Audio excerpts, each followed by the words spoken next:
আজকে যেই ঘটনাটি বলবো সেই ঘটনাটি হলো একটি বড় ভাইকে নিয়ে।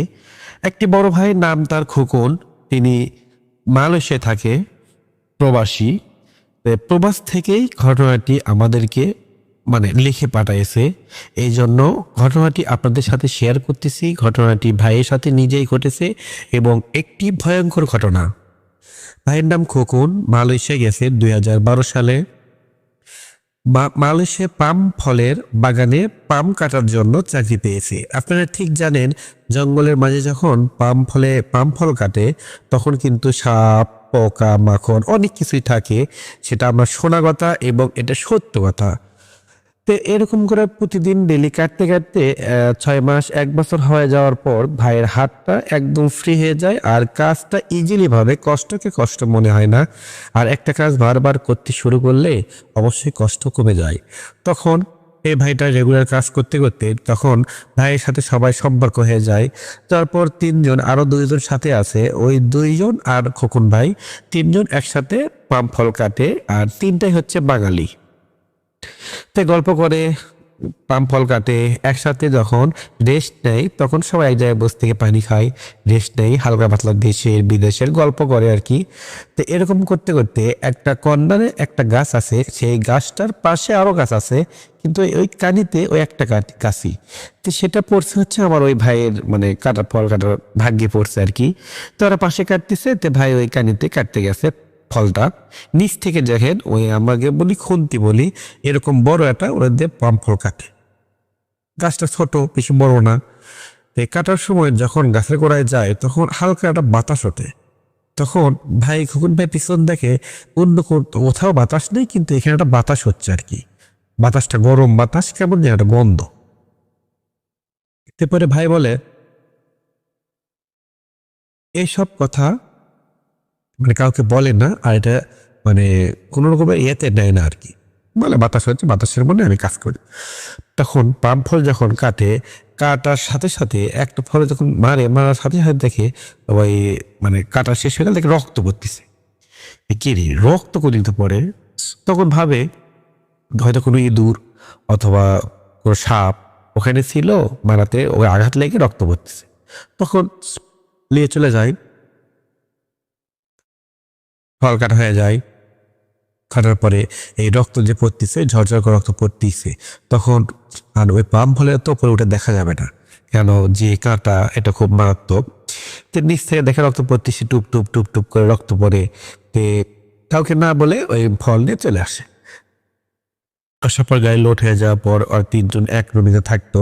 তো এক রুমেতে আছে, থাকা অবস্থায় রাতে যখন ঘুম আসবে, খাওয়া দাওয়া শেষ, রাতে ঘুম আসবে, সকাল 7টায় আবার ফল কাটতে বাহিরে বের হতে হবে। তখন ঘুম আসার পরে খোকন ভাই এক সময় চিৎকার করে ওঠে ঘুম থেকে, কারণ তিনি ভয়ঙ্কর একটা স্বপ্ন দেখছে। এই স্বপ্নের কথা কাউকে বলে না, কিন্তু স্বপ্নটা দেখছে হচ্ছে, দেখে যখন উনি ওই গাছের ফল কাটতে যাবে তখন দেখে প্রচুর বাতাস বয়ে আসতেছে, আর ফলের গাছের সাইডে বা পাম গাছের সাইডে লাল ডগডগা দুইটা চোখ বের হয়ে আসে। সেটা স্বপ্নে দেখতেছে, বাস্তবে কিন্তু দেখতে পারেনি। দেখার পর কুকুর ভাই বলতেছে, দেখে আমার ভয় খেয়ে যায় স্বপ্নে। স্বপ্নে যখন ওই ফল কাটার জন্য এই খুন্তি যখন দিবার লাগে তখন ওই চোখটা ওর সামনে আসে, তখন খুকুন ভাই ভয়ে একটু পেছনে পেছনে আসে। আর ওই ভয়ানক জিনিসটা চোখ লাল, কালো, কুচকুচে, অনেক লম্বা। তখন ওই দুই হাত বার করে খুকুন ভাইয়ের গলায় ধরতে দেওয়ার চেষ্টা করে। তখন কুকুর ভাই চিৎকার করতেছে, চিৎকার করে, কেউ শুনতে পায় না।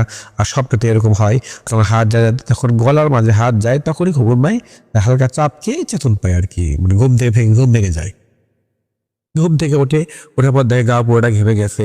তখন বলে হয়তো বা স্বপ্ন, এটার সাথে ওটা কোনো সম্পর্ক নেই, স্বপ্ন দেখছি, এটা কোনো সমস্যা নেই। তখন পানি খাওয়ার পরে আবার শুয়ে পড়ে স্বপ্ন ভেঙে ভেঙে যাওয়ার পর ফজর আওয়াজ দিছিল। ফজর নামাজ পড়ার পর সবাই একসাথে ওঠে, নাস্তা করার পর আবার কাজের ক্ষেত্রে চলে যায়। যাওয়ার পর যখন ওই গাছের ধার দিয়ে চলে যায়, যাওয়ার সময় দেখে ঠিক ওই আবার হালকা বাতাস বচ্ছে, কিন্তু একটু অনুভূতিটা অন্যরকম হয়ে যায়। ওখানে একটা ভয় কাজ করে, যেহেতু স্বপ্ন দেখছে, তো ভয় কাজ করার পরে চলে যায়। যাওয়ার পর অন্য কাজ কাম করে যখন আসে সন্ধ্যা 7টা পার হয়ে যায়, 7টার কাছাকাছি আর কি, হালকা হালকা অন্ধকার অন্ধকার হওয়া ভাব, মাগরিব আজানের সময়। মাগরিব আজানটা ওখানে দিয়েছে। তারপর ঘাড়ে খুলতে গেলো, 3 বন্ধু হেঁটে আসতেছে। আস্তে আস্তে আমার খোকন ভাই হয়তো সামনে ছিল, ওই গাছের গোড়ায় এসে তিনি একদম আটকে যায়। যাওয়ার পর বলে, তিনি বলে কি হয়েছে? বলে কিছু হয়নি, তারপর একটা আর আগে আবার আটকে যায়। তাকে খবর কি হয়েছে? হচ্ছে বন্ধু তুই কিছু দেখতে পাচ্ছ? বললো না, আমি তো কিছু দেখতে পাচ্ছি না। তখন খোকন ভাই বলে না, ও দুই পাশে মনে কি যেন দাঁড়িয়ে আছে। আর বলে আরে বাবা, এই রাতে সন্ধ্যার সময় এখানে কে আসবে এই জঙ্গলের মধ্যে? আমরা 3 দিন ছাড়া কেউ নেই, চল। তখন খোকন ভাই আর একটু এক ধাপ আগে যা বলে, বন্ধু এক মিনিট দাঁড়া, আমি একটা জিনিস দেখি।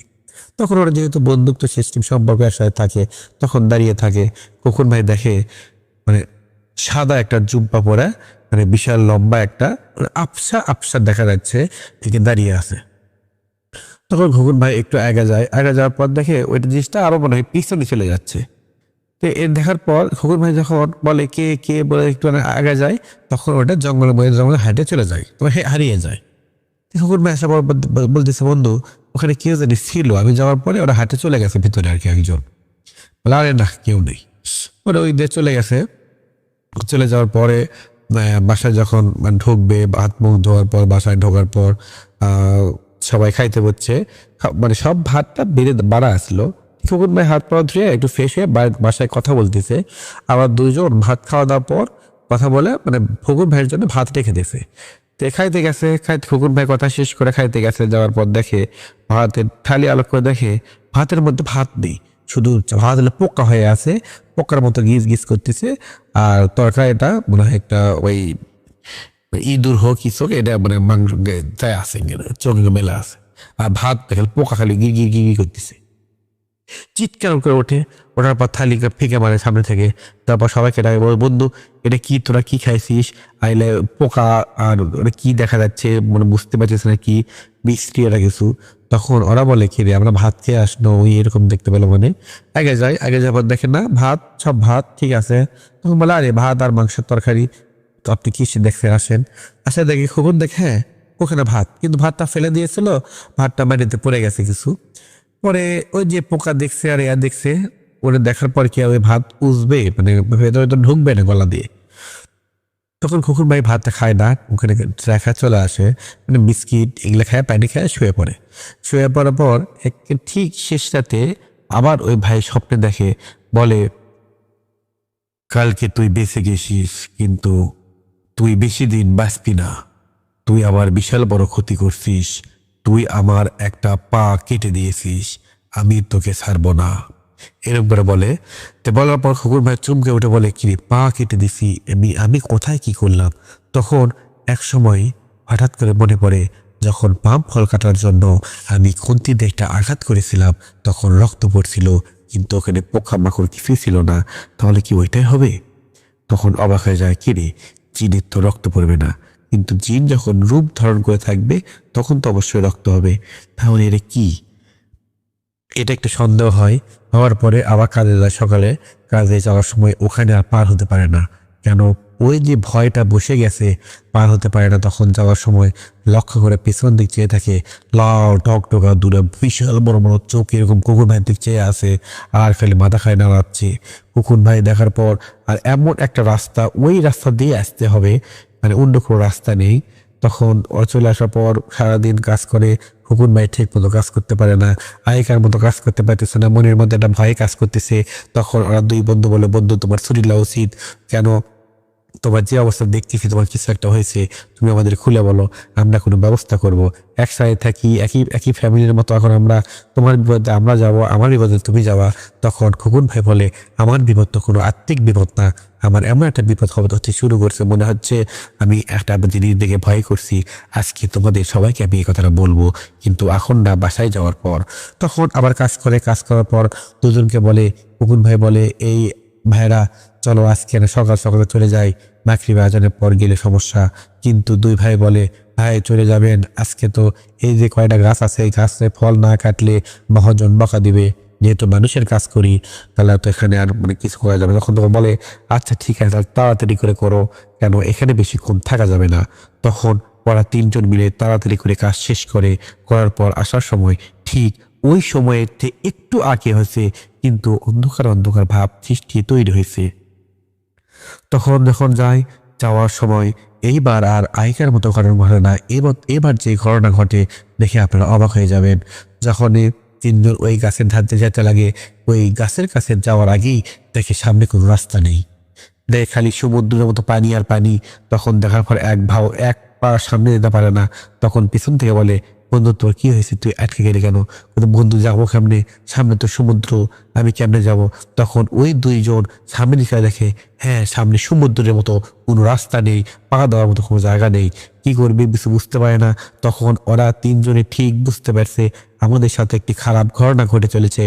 তখন তিনজন হাত ধরে বলে, বন্ধু দোয়া দরুদ যত আছে ততই ফর, কেন এটা কোনো সাধারণ কিছু না, এখানে কোনো একটা ভয়ঙ্কর জিনের একটা চাল আমাদের ক্ষতি করার জন্য আমাদের পিছনে লেগেছে। তখন সাইড থেকে একটা কণ্ঠ আসে, বলে আমি তোদের দুইজনকে কিছু করব না, কিন্তু ওই খোকনকে ছেড়ে দে, আমি ওকে মেরে ফেলে দেব, কেন ওই আমার এক পা কেটেছে। তোরা কোনো অপরাধ করিসনি, কিন্তু তোরা দুজন ওকে হেল্প করিস, সাহায্য করিস, তাহলে ওই খোকনের সাথে তোদের দুইজনেরই মরতে হবে। কিন্তু ওই দুজনের মধ্যে একজন ছিল অত্যন্ত সাহসী এবং তিনি মাদ্রাসার ছাত্র। তখন উনি বলে, তুই কে, তোর বাপও আমাদের কিছু করতে পারবে না, তুই আমাদের সাথে লড়তে আসিস না, তুই জিন, আমরা মানুষ, আমরা তোদেরকে যদি দেখতে পারতাম তাহলে কোনো ক্ষতি করতাম না। ভাই তোকে দেখে পাইনি, একটা ক্ষতি হয়ে গেছে, তুই এখান থেকে চলে যা, আমরাও কিছু করবো না, তুইও কিছু করবি না, কেন মানুষ পাওয়া না এমন কোনো কাজ নেই, তুই আমাদের মেরে ফেল দেওয়ার চেষ্টা করতেছিস, এমন হতে পারে আমরা তোদেরকে মেরে ফেলে দেবো, তখন তুই কি করবি?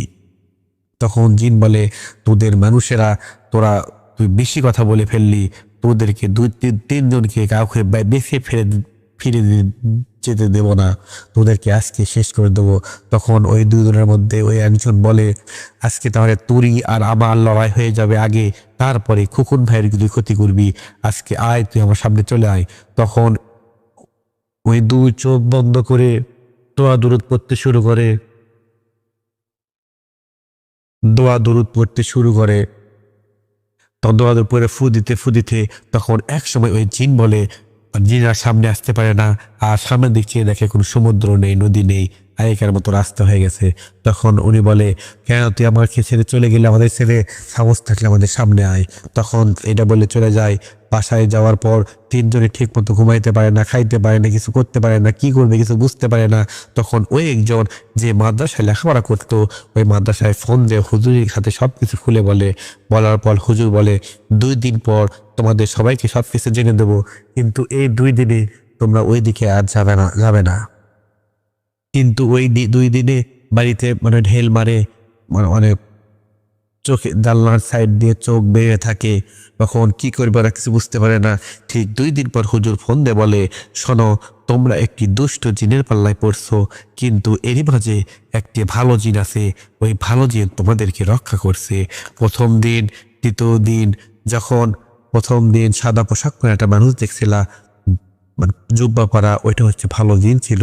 ওই জিন থাকার কারণে তোমাদের প্রথম দিন কোনো কিছু করতে পারেনি, কিন্তু দ্বিতীয় দিন যখন ওই জিন ছিল না, ওই জিন যখন মারামারি হয়েছে, হওয়ার পর ওই জিন চলে গেছে, আর এরই ফাঁকে তোমাদেরকে রাস্তা ভুলিয়ে দিয়েছিল, তোমার সাথে লড়াই করছে, আর তুমি পবিত্র কোরআনের আয়াত পড়ে যখন ফু দিছো তখন উনি ভয়ে পালিয়ে গেছে। কিন্তু উনি কিন্তু দূরে যায়নি, উনি অবশ্যই ওই খোকনকে ক্ষতি করার চেষ্টা করবে।